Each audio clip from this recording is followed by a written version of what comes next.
जय हिंद दोस्तों, स्वागत है आपका।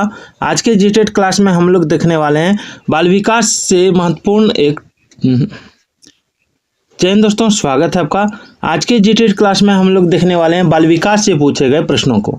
तो आज का टॉपिक है किशोर अवस्था की विशेषताएं, जो आपकी परीक्षा के लिए बहुत ही इंपॉर्टेंट होने वाली है। तो चलिए स्टार्ट करते हैं।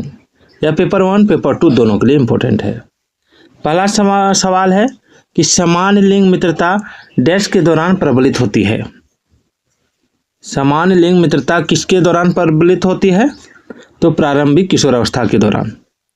समान लिंग मित्रता प्रारंभिक किशोर अवस्था के दौरान प्रबलित होती है और इस अवस्था के पूर्व काल में बालकों और बालिकाओं में समान लिंगों के प्रति आकर्षण होता है। इस अवस्थाओं के उत्तर काल में यह आकर्षण विषम लिंगों के प्रति प्रबल रूप धारण कर लेता है। चलिए आगे देखिए।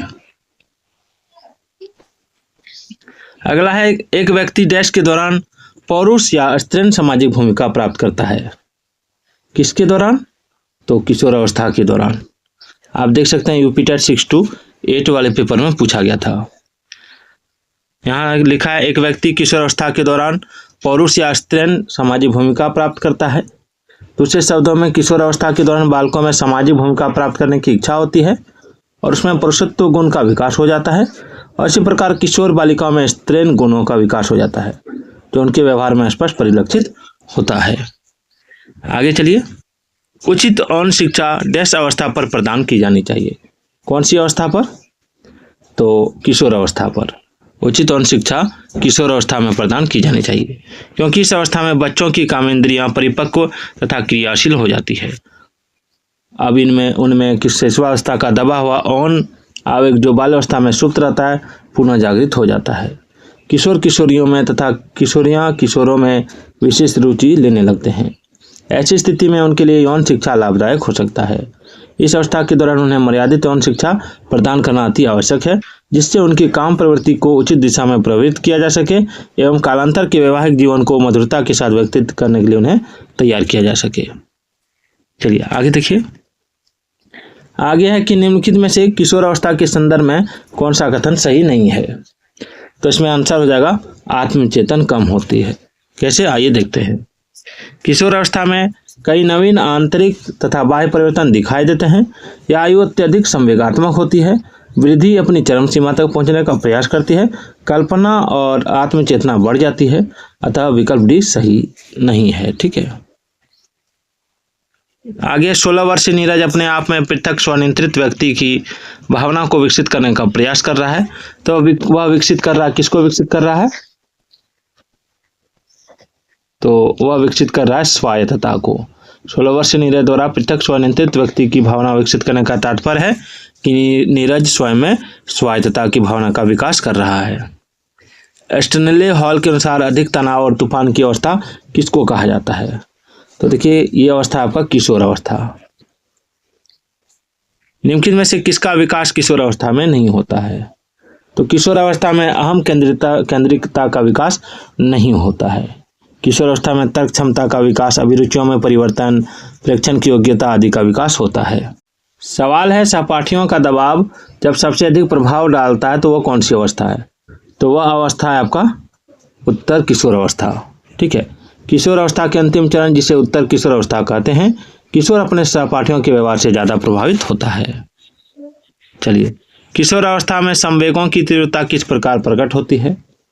तो देखिए इसका आंसर होगा उपरोक्त सभी, यानी प्रतिकूल पारिवारिक संबंध, व्यवसाय की समस्या, नई परिस्थिति के साथ समायोजन। चलिए अगला सवाल देखिए कि पद संवेगात्मक क्रांति किस अवस्था से अधिक जुड़ा हुआ है? पद संवेगात्मक क्रांति किस अवस्था से अधिक जुड़ा हुआ है? तो आंसर होगा किशोर अवस्था। संवेगात्मक क्रांति का अर्थ है संवेगों में पूर्ण परिवर्तन तथा नए संवेगों का प्रतिस्थापन होना। इस प्रकार का परिवर्तन मानव विकास की किशोर अवस्था की मुख्य विशेषता होती है, जिस कारण किशोर अवस्था में व्यक्ति अस्थिर एवं तनाव महसूस करता है। और स्टैनले हॉल के अनुसार किशोर अवस्था संघर्ष, तनाव, तूफान एवं विरोध की अवस्था है। विकास के किस काल को अत्यधिक दबाव और तनाव का काल कहा गया है? तो किशोर अवस्था को। देख सकते हैं यूपी टेट में पूछा गया है, हरियाणा टेट में पूछा गया है। वीर पूजा की भावना जागृत कब होती है? तो ये भावना जागृत होती है किशोर अवस्था में। ठीक है। वीर पूजा का तात्पर्य किसी प्रसिद्ध व्यक्तित्व को अपना आदर्श मानते हुए उनके जैसा अपने व्यवहार को समायोजित करना, इस प्रकार के गुण किशोर अवस्था में पाए जाते हैं।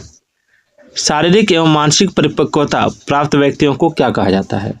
तो ऐसे व्यक्तियों को कहा जाता है किशोर। ठीक है। किशोर अवस्था में बच्चे किस प्रकार की समस्या का सामना करते हैं? शारीरिक एवं मानसिक परिवर्तन में से समायोजन, अपने साथियों से समायोजन, अपने माता पिता से समायोजन करना, पढ़ाई संबंधी समायोजन करना। तो ऑप्शन ये हो जाएगा शारीरिक एवं मानसिक परिवर्तन से समायोजन। चलिए, स्टेनले हॉल के अनुसार किशोर में जो शारीरिक, मानसिक और संवेगात्मक परिवर्तन होते हैं वे अकस्मात होते हैं। इससे उन्हें शारीरिक एवं मानसिक परिवर्तन के कारण अपने वातावरण के साथ समायोजन करने में कठिनाई होती है।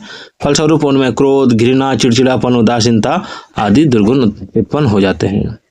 एक 13 वर्षीय बालक बात बात में अपने बड़ों से झगड़ा करने लगता है और हमेशा स्वयं को सही साबित करने की कोशिश करता है। तो वह विकास की किस अवस्था में है? तो वह विकास की किशोर अवस्था में है। ठीक है, किशोर अवस्था में। चलिए, मनोविज्ञान के अनुसार बाल विकास की कौन सी अवस्था सबसे जटिल व कठिन है? तो किशोर अवस्था। स्टेनले हॉल के अनुसार किशोर अवस्था बड़े संघर्ष, तनाव, तूफान तथा विरोध की अवस्था है, जबकि E.A. किर्कपैट्रिक का कथन है, इस बात पर कोई मतभेद नहीं हो सकता कि किशोर अवस्था जीवन का सबसे कठिन काल है। तो वीडियो कैसे लगी एक बार कमेंट जरूर कीजिएगा। कल हम लोग देखेंगे शारीरिक एवं गत्यात्मक विकास और फिर देखेंगे हम लोग सामाजिक विकास। तो फिर मिलते हैं। जय हिंद, जय भारत।